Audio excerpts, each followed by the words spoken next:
You ever wonder how hydroelectric energy is created? Magic, dams, photosynthesis, some sort of crazy technology? Yup, they use this wheel with buckets on it. It's called a pelton wheel. Peloton bike technology. Patent pending Peloton dam technology.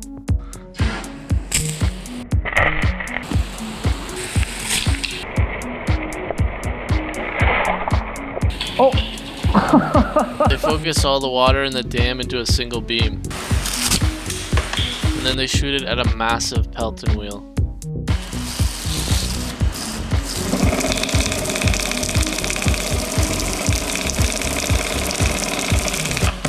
Damn it, I'm completely soaked after this experiment.